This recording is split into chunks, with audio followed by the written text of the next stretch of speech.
Hello guys, ನಾನು ನಿಮ್ಮ ಮಾನಸ ಮಾತಾಡ್ತಾ ಇರೋದು. ಇವತ್ತು ನಿಮಗೆ ಒಂದು ನಿಜವಾದ ಘಟನೆನ ತಿಳಿಸ್ಕೊಡ್ತಾ ಇದ್ದೀನಿ. ಅದು ಏನಪ್ಪಾ ಅಂದ್ರೆ, ಒಂದು ಹುಡುಗನಿಗೆ ಕತ್ಲಂದ್ರೆ ಎಷ್ಟು ಭಯ ಅನ್ನೋದನ್ನ ತಿಳಿಸ್ಕೊಡ್ತೀನಿ. ಅನುರಾಗ್ ಅಂತ ಒಂದು ಹುಡುಗ ಇರ್ತಾನೆ. ಅವನು ರಜೆ ಬಿಟ್ಟಾಗೆಲ್ಲ ಹಾಸ್ಟೆಲಿಂದ ಅವ್ರ ಮನೆಗೆ ಹೋಗ್ತಾ ಇರ್ತಾನೆ. ಅದು ಕತ್ಲಾಗೋ ಮುಂಚೆನೆ ಅವ್ರ ಊರಿಗೆ ಸೇರ್ಕೊಂತಾ ಇರ್ತಾನೆ.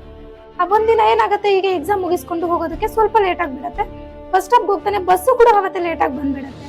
ಸೊ ಅವನಿಗೆ ಭಯ ಸ್ಟಾರ್ಟ್ ಆಗ್ಬಿಡುತ್ತೆ. ಯಾಕಂದ್ರೆ ಅವನು ಮುಂಚೆ ಎಲ್ಲ ಕತ್ಲಾಗೋಕ್ಕೂ ಮುಂಚೆನೆ ಅವ್ರ ಊರ್ ಸೇರ್ಕೊಂತಾ ಇರ್ತಾನೆ. ಇವತ್ ನೋಡಿದ್ರೆ ಬಸ್ಸು ಕೂಡ ಲೇಟ್ ಆಗಿದೆ, ಅವ್ನು ಬರೋದು ಕೂಡ ಲೇಟ್ ಆಗಿತ್ತು. ಸೊ ಹಂಗಾಗಿ ಅವನಿಗೆ ಭಯ ಶುರುವಾಗ್ಬಿಡುತ್ತೆ.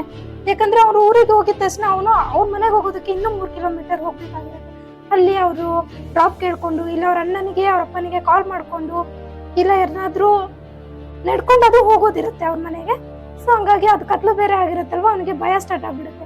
ಅವ್ನು ಅನ್ಕೊಂತಾನೆ 7 ಗಂಟೆ ಅಷ್ಟರಲ್ಲಿ ಮೇ ಬಿ ನಾನು ರೀಚ್ ಆಗ್ಬೋದು ಬಸ್ ಸ್ಟಾಪ್ಗೆ.